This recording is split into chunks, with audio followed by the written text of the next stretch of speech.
하나님 우리 아버지와 주 예수 그리스도로부터 은혜와 평강이 여러분에게 있으시길 바랍니다.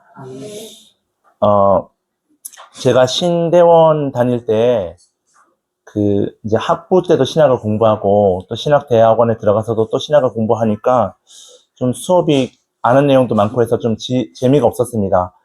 그런데 학부 때는 이제 스스로 공부할 수 있는 분위기가 많이 주어졌었는데 신대원에서는 숙제가 참 많더라고요. 숙제도 많고 페이퍼도 많고 그래서 이게 숙제를 위한 공부인지 또는 이제 성적을 따기 위한 수업인지 그런 수업을 들으면서 내가 여기 왜 와 있는가, 또 지금 내가 공부를 왜 하고 있는가, 이런 생각이 들었습니다. 그래서 좀 회의감에 빠지게 되었죠.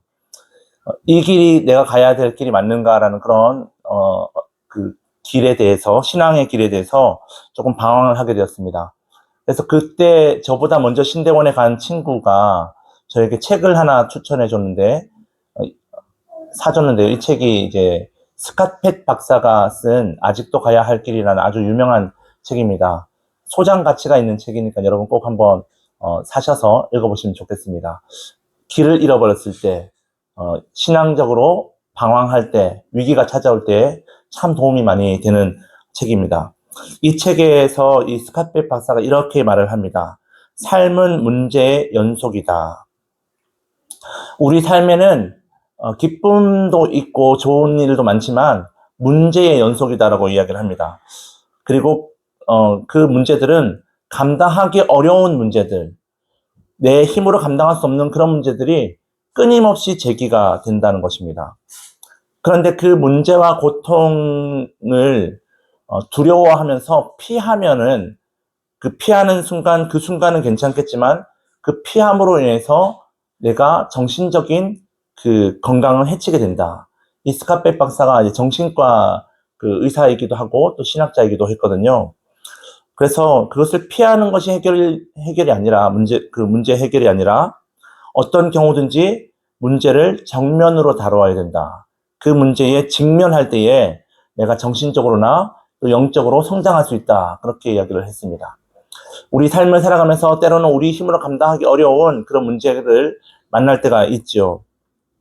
바로 오늘 이 본문 창세기 22장에 나오는 아브라함이 자신의 힘으로 감당하기 어려운 큰 시험을 받게 되었습니다. 우리 1절 말씀 한번 같이 읽어보도록 하겠습니다. 시작.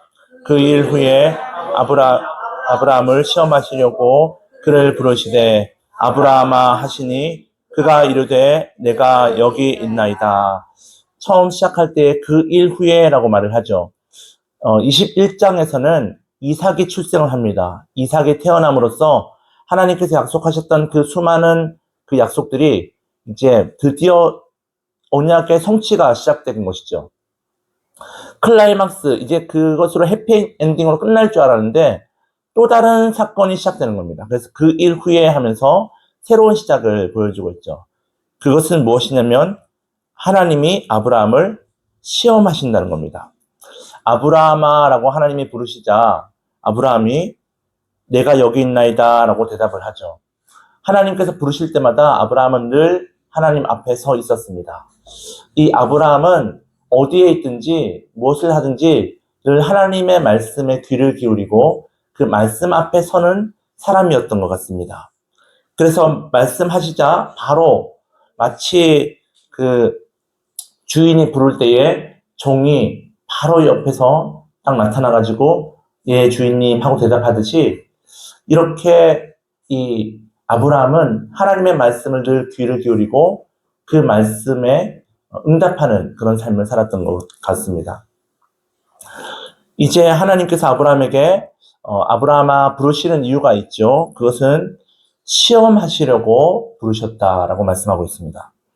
여러분 야고보서 1장에 보면 하나님은 어떤 사람도 누구도 시험하지 않으신다. 아무도 시험하지 않으신다라고 말씀하셨는데 여기서는 하나님이 아브라함을 시험합니다.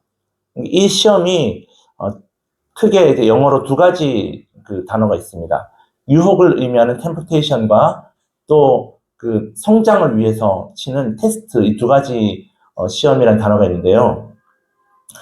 근데 이 하나님께서 아브라함에게 지금 유혹을 하려고 하는 것이 아니라, 넘어뜨리기 위한 시험이 아니라 그의 실력을 한 단계 더 성장시키기 위해서, 이 테스트에는 세 가지 이제 유익이 있는데요. 신명기 8장 16절에 보면 하나님이 모세를 시험하실 때, 이스라엘 백성을 시험하실 때에 복을 주시기 위해서 시험하신다라고 말씀합니다.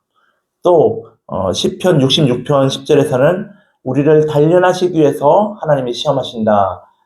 정금과 같이 단련하게 하시기 위해서 시험하신다고 말씀하고, 야고보서 1장 12절에서는 이 시험을 견디는 자는 생명의 면류관을 얻을 것이다 라고 말씀합니다. 하나님이 주시는 이 시험들은 우리를 복되게 하고 우리를 좀 더 성숙시키고 우리에게 최고의 그 생명의 면류관을 주시기 위해서 주시는 것이죠. 그래서 반드시 우리는 이 시험을 통과해야만 합니다. 그런데 오늘 본문에 나타나는 이 아브라함에게 주셨던 이 시험은 인간의 힘으로 이것을 통과하기 참 어려운 시험입니다.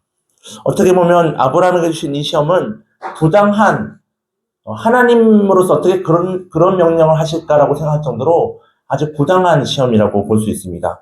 2절 말씀 우리 같이 한번 읽어보겠습니다. 시작.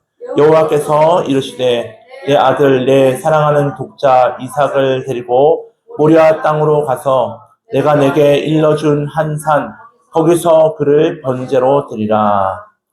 지금 하나님께서 아브라함에게 이삭에게서 난 자라야 너의 씨가 될 것이다. 반드시 이삭을 통해서만 너의 자손이 번성하게 될 것이다 라고 약속하셨습니다. 그런데 그리고 이삭을 주셨죠. 이삭이 태어났습니다. 그런데 그 이삭을 이제 얼마만큼 자라니까 그 이삭을 데리고 와서 번제로 드리라 라고 말씀을 합니다. 주시기도 하시고 다시 취하시기도 하시겠다는 거죠. 하나님의 성품과는 너무나 낯선 괴리가 있는 그런 이해하기 어렵고 납득이 되지 않는 그런 명령이죠. 군인들은 납득되지 않는 그런 명령을 들으면 그 명령을 거역할 수 있는 그런 자유가 있는데요. 근데 하나님께서 이렇게 이해할 수 없는, 납득하기 어려운 이 명령을 했을 때에 어떻게 해야 할까요?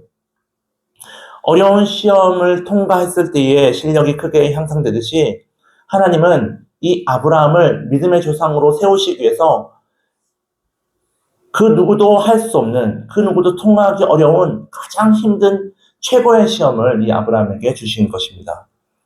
독자 이삭을 번제로 드리라는 것이죠. 왜 이삭을 드리라고 했을까요? 제가 이것을 좀 묵상하면서 일주일 동안 좀 곰곰이 생각을 해봤는데, 아브라함과 이삭의 관계가 생각이 났습니다. 이삭을 향한 아브라함의 마음이 어떤지 생각이 들었습니다. 100세에 난 아들이니 얼마나 귀하고 얼마나 소중하고, 이 이삭이 바로 아브라함의 전부구나. 이 이삭이 아브라함에게 있어서 가장 귀한, 어떻게 보면 우상과 같구나라는 생각이 들었습니다. 아들에 대한 애착이 너무나 크다 보니까 그 애착으로 인해서 아브라함도 잘못될 수 있고 또 이삭도 바르게 자라지 못할 수도 있기 때문에 하나님께서는 때가 됐을 때 이 아브라함에게 그를 이제 나에게 바치라고 말씀을 하는 거죠. 내 생명보다 더 귀한 나의 전부인 이삭을 번제로 드리라고 했을 때에 이 명령을 아브라함은 어떻게 받아들일까요? 하나님께서 이 명령을 하신 이유는 그가 온전히 자신에게 있어서 가장 중요한, 가장 소중한 나의 생명보다 더 귀한 이삭보다도 하나님을 더 사랑하는지, 하나님의 말씀을 이해할 수 없어도 순종할 수 있는지, 하나님을 경외하는지를 보고 싶으셨던 것입니다. 여러분이 만약 아브라함이라면 어떻게 하셨겠습니까? 제가 이 아브라함의 마음을 조금 이해를 할 수 있을 것 같습니다. 우리 상진이가 사진 한번 보여주시겠습니까? 6개월째 저런 일이 있었습니다. 6개월째 됐던 해에 감기에 걸렸는데 집에서 해열제를 먹여도 열이 떨어지지 않는 겁니다. 계속해서 고열이 있었던 것 같습니다. 정확하게 기억은 안 나지만 40도까지 올라서 도저히 집에서는 해결이 안 돼서 밤에 응급실에 갔습니다. 대학병원에 가가지고 이제 응급실에 갔더니 사진을 이제 준비를 못했는데 그 간호사가 의사 선생님인지 이 아들을 빨개 벗겨가지고 완전 추운데 빨개 벗겨가지고 물티슈 같은 걸로 이렇게 온몸을 닦더라고요. 그때 이제 이 응급실에서 애가 고생하는 걸 보면서 제가 어떤 기도를 했냐면 속으로 하나님 차라리 제가 아프게 하시고 저를 아프게 하시고 우리 아들은 빨리 낫게 해주세요. 빨리 아프지 않게 해주세요. 그렇게 기도를 했었습니다.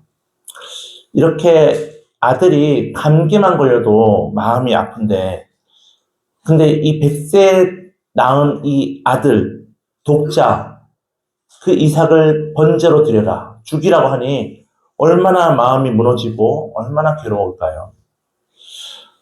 하나님은 정말 나의 가장 귀한 것을 나의 가장 소중한 것을 빼앗기를 원하시는 것일까요? 정말 이삭을 데려가길 원하셨던 것일까요? 결과적으로 보면 이삭은 죽지 않았죠. 이삭은 살았습니다. 아브라함이 죽이려고 했을 때 하나님이 그를 막으셨죠. 따라서 아브라함에게 이삭을 번제로 드리라라는 것은 이삭이 죽는 것이 하나님의 뜻이 아니라 또 다른 뜻이 숨겨져 있다는 것을 보여주는 말씀입니다. 20세기에 독일의 그 구약학자 유명한 게르하르트 폰 라트라는 신학자가 있습니다. 이 구약학자가 이런 이 창세기 22장 내용을 이렇게 해석을 하였습니다. 아브라함 당시에는 그 고대 시대였기 때문에 다른 종교에서는 그 자신의 신에게 어떤 그 무언가를 요구할 때 혹은 어떤 위기에서 구원해 달라고 요청할 때에 가장 내가 할 수 있는 최고의 그 신앙을 보여줘야 했습니다. 그래서 아들을 이제 인신 제사로 그렇게 드렸던 그런 풍습이 있었다고 합니다. 우리 구약 성경에도 찾아보면 그런 내용들이 종종 있죠. 몰렉에게 아들을 바친다든지 그런 이야기가 있는데 복을 받기 위해서 또 위기에서 구원해 달라고 아들을 바치는 그 모습이 아브라함도 이제 그 사실을 알고 있었던 것 같습니다. 그래서 하나님이 이삭을 번제로 드리라고 했을 때 아브라함은 큰 거부감 없이 그를 단숨에 칼로 찔러서 죽이려고 했습니다. 하지만 그 순간 여호와의 사자가 아브라함아 아브라함아 급하게 부르면서 아브라함을 막죠. 그래서 이 사건은 기독교의 하나님은 다른 종교의 신들과 달리 생명을 존중히 여기시는 분이시다. 생명을 소중히 여기시는 생명의 주관자이시다라는 것을 보여주는 사건이라는 거죠. 그래서 아들을 제물로 바치지 못하도록 하시기 위해서 기록으로 남기셨다는 것입니다. 그렇게 이제 이야기를 합니다. 참 일리가 있는 이야기인 것 같습니다. 그런데 어쨌든 이렇게 아들을 번제로 드리라고 했을 때에 이 시험에 임하는 아브라함의 태도는 우리의 생각을 넘어섭니다. 너무나 놀랐습니다. 우리 3절 말씀 한번 같이 한번 읽어보겠습니다. 시작. 아브라함이 아침에 일찍이 일어나 나귀의 안장을 지우고 두 종과 그의 아들 이삭을 데리고 번제에 쓸 나무를 쪼개 가지고 떠나 하나님이 자기에게 일러주신 곳으로 가더니 여러분 하나님이 일러주신 곳이 어딜까요? 하나님께서 아브라함에게 일러주신 곳 2절을 한번 다시 보시면 모리아 땅으로 가서 내가 내게 일러준 한 산 거기서 번제로 드려라 이렇게 말을 하거든요. 구체적으로 딱 어디다 주소를 이렇게 알려주신 것이 아니라 모리아 땅으로 가라. 지금 브엘세바에 있는데 모리아 땅으로 가라. 거기 가면 어떤 산이 있다. 그 산에서 번제로 드려라. 이렇게 정확하지 않습니다. 명확하지가 않습니다. 이 본문을 보면서 저는 창세기 12장의 사건이 생각났습니다. 하나님께서 아브라함을 부르실 때에 처음 아브라함에게 말씀하실 때에도 내가 너에게 보여줄 땅으로 가라. 거기가 어딘지 말씀하지 않으시고 내가 너에게 갈 곳을 보여주겠다. 내 말을 듣고 따라와라. 그렇게 말씀을 하신 것이죠. 구체적인 장소를 알지 못한 채 아브라함은 처음 하나님의 부르심을 받았던 것처럼 이제 모리아 땅으로 하나님의 말씀을 들으면서 나아갑니다. 우리 인생의 길도 이와 같습니다. 우리도 어디로 가야 하는지, 또 어떻게 가야 하는지, 그곳에 언제 도착할 수 있는지, 시간과 장소를 알 수가 없죠. 인생길의 끝이 어딘지 모릅니다. 천국이 있다고 말은 하지만 그 천국이 어디쯤에 있는지 아무도 가본 사람이 없죠. 그래서 이 명확하지 않은 불확실한 이 인생길을 걸어가기 위해서는 우리도 아브라함처럼 하나님의 말씀을 들어야 하는 것이죠. 하나님의 말씀을 듣고 하나님께서 인도하시는 대로 따라가야만 하는 것입니다. 이 세상 살아가는 그 길도, 이 믿음의 여정은 예수님이 이끄시는 대로 따라가는 믿음의 여정이라는 것입니다. 그의 세 발을 떠난 지 3일째 되는 날 모리아 땅에 아브라함 일행이 도착합니다. 아브라함은 종들에게 나귀와 함께 여기 머물러라 라고 이야기를 하며 이제 아들과 함께 나는 저기 가서 예배하고 돌아오겠다. 우리가 너희에게로 돌아오리라. 그렇게 말을 합니다. 이삭을 번제로 드리면 아브라함은 이삭과 함께 올 수가 없죠. 불에 태워서 드리면 혼자 와야 하는데 왜 이 종들에게 우리가 너희에게로 돌아오리라 그렇게 말을 했을까요? 올라가서 하나님께서 아들을 이삭을 번제로 드리라고 했는데 그 명령을 거역하려는 것이었을까요? 아니면 종들이 걱정할까봐 거짓말로 선의의 거짓말로 종들을 안심시키기 위해서 우리가 돌아오겠다 이렇게 말을 했을까요? 무슨 의도로 이렇게 말을 했는지 알 수가 없습니다. 성경을 아무리 찾아봐도 명확하지가 않습니다. 그런데 아브라함은 그렇게 말을 한 이후에 하나님의 명령을 지체하지 않고 계속해서 따르는 모습을 볼 수가 있습니다. 6절에 보시면 아브라함이 이삭에게 번제나무를 지우고 종들이 아마 가지고 왔겠죠. 근데 이제 그 종들에게 주었던 그 나무 가지를 이삭에게 지우고 자기는 불과 칼을 손에 들고 두 사람이 그 산으로 올라갑니다. 여러분 아까 5절에서 아이라는 표현이 나오는데요. 아이로 번역되어 있는 이 히브리어 단어가 나아르라는 단어입니다. 나아르라는 이 단어는 뜻이 뭐냐면 유년기에서 청년기까지 연령을 다 포함하는 그런 이제 나이대를 나아르라고 합니다. 그러니까 초등학생일 수도 있고 또 중고등학생일 수도 있고 청년일 수도 있는 거죠. 제가 그래서 찾아봤습니다. 찾아봤더니 창세기 41장 12절에 그 술 맡은 관원장이 바로 앞에서 그 요셉을 소개할 때에 친위 대장에 종된 히브리 청년이라는 표현을 합니다. 근데 이 청년이라는 단어가 나아르입니다. 그리고 여러분이 잘 아시는 시편 119편 9절에 보면 청년이 무엇으로 그의 행실을 깨끗하게 하리까라는 그런 내용이 나오죠. 거기서 청년도 나아르입니다. 창세기 오늘 본문에서는 아이라고 표현되어 있는데 이 또 다른 창세기 41장과 시편 119편에서는 청년이라고 말을 하고 있습니다. 번역이 되어 있습니다. 히브리어는 똑같은데 우리나라 번역이 그렇게 되어 있는 것이죠. 그래서 제가 또 다른 청년도 또 찾아봤습니다. 시편 110편 3절 새벽 이슬 같은 주의 청년들, 또 전도서 12장 1절에 너는 청년의 때에 너의 창조주를 기억하라 이런 말씀 있죠. 근데 여기에서의 청년은 나아르가 아닌 다른 단어입니다. 히브리어 너무 많이 알려드리면 또 헷갈리실까봐 안 알려드릴 텐데요. 어쨌든 이렇게 볼 때 청년을 뜻하는 분명한 단어가 있구나. 근데 저 나아르라는 단어는 청년을 뜻하는 것이 아니라 유년기부터 청년기 세대를 아우르는 단어다 보니까 학자들은 이때의 이 이삭의 나이가 청소년 시기다. 15살 이후의 시기이다라고 봅니다.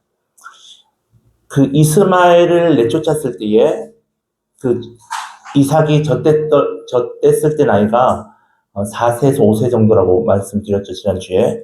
만약 5세라고 한다면, 그리고 지금 아브라함과 함께 이 산에 오르는 이 청년 이삭, 청소년 이삭이 15살이라고 한다면 21장과 22장은 10년의 공백이 있는 것입니다. 10년 후에 이제 하나님께서 이삭이 어느 정도 이제 힘도 있고 또 똑똑하고 믿음도 있고 하니까 이렇게 이삭을 나에게 바치라고 말씀을 하신 거죠.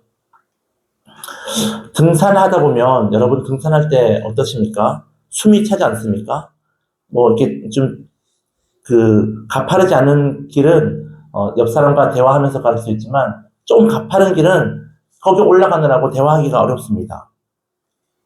근데 이삭이 침묵을 깨고 아브라함에게 산을 오르면서 질문을 합니다. 7절을 보세요. 이삭이 그 아버지 아브라함에게 말하여 이르되 내 아버지여 하니 그가 이르되 내 아들아 내가 여기 있노라. 이삭이 이르되 불과 나무는 있거니와 번제할 어린 양은 어디 있나이까. 아무도 의심하지 않았습니다. 그죠? 그냥 종들도 모르고 그냥 주인이 가자 하는 대로 따라갔는데 이삭이 오르다 보니까 생각이 난 거죠. 번제를 드리려고 하는 것 같은데, 제사를 드리려고 하는 것 같은데 나무와 불을 가지고 있는데 재물이 없는 거죠. 그래서 번제할 어린 양이 어디 있습니까? 라고 묻습니다. 핵심을 찌르는 질문이죠. 근데 아브라함은 조금도 당황하지 않고 대답합니다. 우리 8절 말씀 같이 한번 읽어보겠습니다. 시작. 아브라함이 이르되 내 아들아 번제할 어린 양은 하나님이 자기를 위하여 친히 준비하시리라 하고 두 사람이 함께 나아가서. 아멘. 아브라함의 이 고백을 통하여 하나님의 새로운 모습을 발견하게 됩니다. 창세기 22장 1절에서는 하나님은 아브라함을 시험하시는 하나님이셨습니다. 테스트를 통해서 그를 연단하시고 그에게 복 주시는 하나님이셨죠. 그런데 이해할 수 없는 명령을 하시는 분이기도 하셨습니다. 그런데 이제 이 22장 8절에서 아브라함이 하나님을 어떻게 고백하냐면 하나님은 자기를 위하여 친히 준비하시는 하나님이시다. 새로운 하나님을 아들에게 소개하고 있는 거죠. 신앙 교육을 하고 있는 것입니다. 내가 아는 하나님은 스스로 자신을 위해서 친히 준비하시는 하나님이시다 라고 말씀하는 것입니다. 아브라함은 하나님께서 어떤 명령을 하셔도 하나님의 말씀에 순종하였습니다. 내 생각으로, 내 이성으로, 나의 지혜로 이해가 되지 않지만, 이해되지 않더라도 하나님은 약속을 이루시는 분이심을, 신실하신 하나님이심을, 기적을 일으키시는 하나님이심을 이미 체험했기에 하나님께서 말씀하시는 것이 내 생각과 다를지라도, 내가 이해할 수 없을지라도 순종할 수밖에 없었던 거죠. 하나님을 전적으로 믿는 것입니다. 하나님이 신실하신 하나님이라는 것은 이삭의 출생을 통하여 아브라함은 확실하게 깨닫게 되었습니다. 그래서 그 이후에 이제 이 10년 후에 아브라함에게 주셨던 이 큰 시험도 아브라함은 조금도 염려하거나 조금도 걱정하거나 불평하지 않고 온전한 순종으로 하나님 앞에 이 아들을 바치려고 했던 것이죠. 9절을 보세요. 하나님이 그에게 일러주신 곳에 이른지라 이에 아브라함이 그곳에 제단을 쌓고 나무를 벌려놓고 그의 아들 이삭을 결박하여 제단 나무 위에 놓고. 아브라함은 하나님의 그 살아계심을, 하나님의 전능하심을, 하나님의 기적을, 약속을 이루시는 신실하신 하나님임을 수없이 많이 체험했습니다. 말씀을 들으면서 믿음도 커졌죠. 그래서 이제 확신을 가지고 하나님이 명령하셨으니 그 명령대로 아들을 이제 제물로 바치려고 합니다. 그런데 보시면 이삭을 결박하여 제단 나무 위에 놓았다라고 말하는데 이 이삭의 나이가 최소 15살이라고 한다면 아브라함은 몇 살일까요? 115세입니다. 100세에 나왔으니까. 115세의 할아버지와 15살 이제 키가 한 170 이상 되는 그런 청소년과 누가 그 팔씨름하면 이길까요? 당연히 이 아들이 이기겠죠. 그런데 이 아브라함이 아들을 결박했다는 것은 힘으로 한 것이 아니라는 거죠. 이삭의 동의가 있었다는 것을 말해주는 것입니다. 이삭이 아버지가 이렇게 해야 된다, 하나님이 이렇게 명령하셨다 말했을 때 이삭은 직접 하나님으로부터 들은 말씀이 아니었지만 아버지를 신뢰했기에 아버지의 말을 믿고 아버지를 신뢰해서 스스로 그렇게 결박을 당한 것입니다.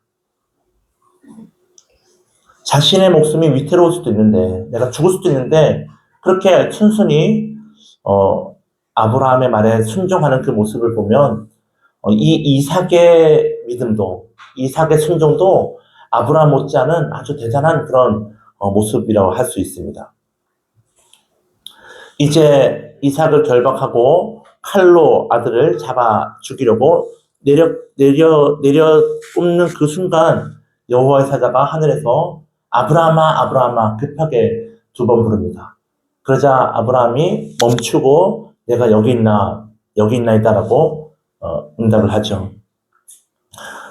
여호와의 사자의 말에 귀를 기울이면서 집중합니다. 그때 12절에 보면 여호와의 사자가 이렇게 말합니다. 그 아이에게 내 손을 대지 말라. 그에게 아무 일도 하지 말라. 내가 내 아들 내 독자까지도 내게 아끼지 아니하였으니 내가 이제야 네가 하나님을 경외하는 줄을 아노라. 이 창세기 22장 아들을 번제로 바쳐라라는 이 하나님의 시험의 그 해답입니다. 하나님께서 왜 이렇게 명령하셨는지, 왜 이렇게 부당하고 왜 이해할 수 없는 이 명령을 하셨는지 그 답이 바로 네가 나를 이렇게 경외하는 줄 알기를 원해서, 네가 아들보다 나를 더 사랑하고 내 말에 순종하는지 내가 보기 위해서 이렇게 말도 안 되는 명령을 했다. 아브라함은 하나님의 그 어려운 시험을 이겨냈습니다. 불평하지 않고 염려하지 않고 묵묵히 말씀에 순종하였습니다. 히브리서 11장 19절에 보면 하나님이 능히 이삭을 죽은 자 가운데서 다시 살리실 줄 아브라함이 생각했다라고 그렇게 말을 합니다. 히브리서 기자의 고백이죠. 그런데 이 창세기에서는 아브라함이 그런 믿음을 가지고 있었다는 것이 나오지 않습니다. 부활신앙에 대해서 아브라함이 가지고 있었는지 알 수가 없죠. 다만 창세기 오늘 본문에서 말하고 있는 것은 아브라함이 부활신앙을 가지고 있었다라는 것이 아니라 아브라함이 하나님의 명령이 부당할지라도 이해할 수 없는 명령을 주신다 할지라도 그 말씀에 전적으로 순종하는 사람이었다. 아브라함의 순종을 강조하고 있는 것입니다. 겉으로 볼 때는 하나님이 아브라함의 믿음을 시험하는 것 같아 보이지만, 그러나 이 창세기 22장의 이 사건, 아들을 바치라고 말씀하신 이 사건은 또 다른 의미가 담겨져 있습니다. 하나님의 계시가 숨겨져 있습니다. 13절과 14절 말씀 우리 같이 한번 읽어보겠습니다. 시작. 아브라함이 눈을 들어 살펴본즉 한 순양이 뒤에 있는데 뿔이 숯불에 걸려있는지라 아브라함이 가서 그 순양을 가져다가 아들을 대신하여 번제로 드려라.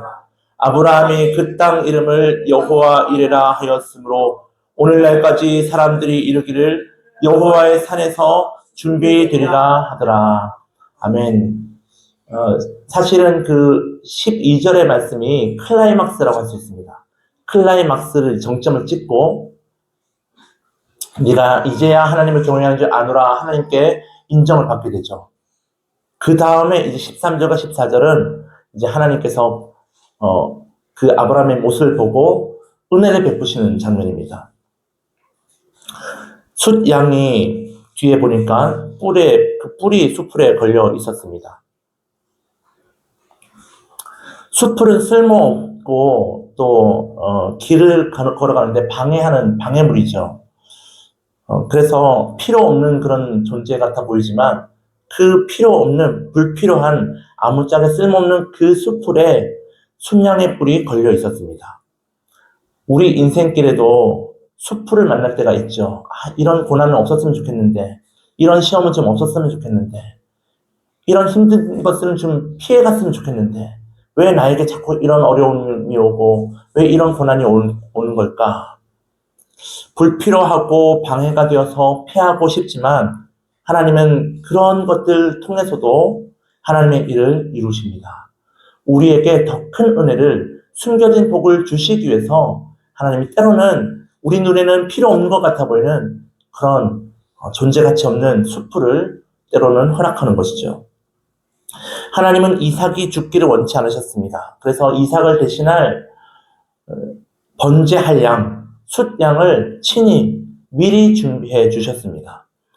그래서 결국 아브라함의 아들 이삭은 살게 되었죠.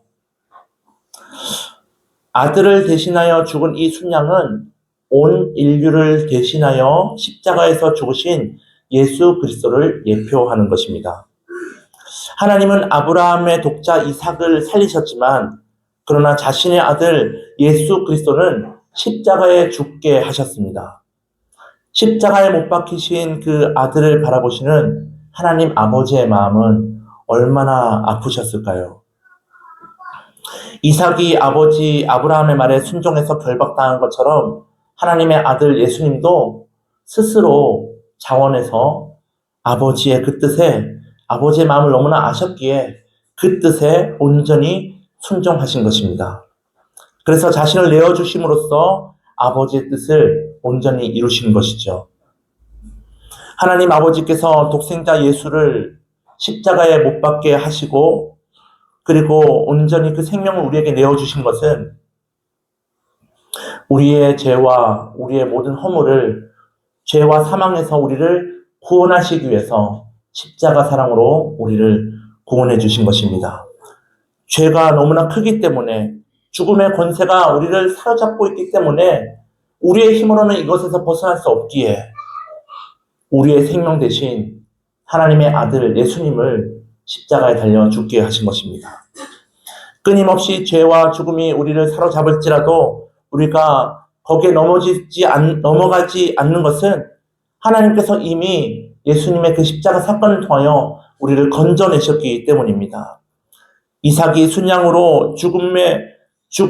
순양의 죽음으로 생명을 얻게 된 것처럼 우리도 예수님이 십자가에서 죽으심으로써 새 생명을 얻게 된 것입니다.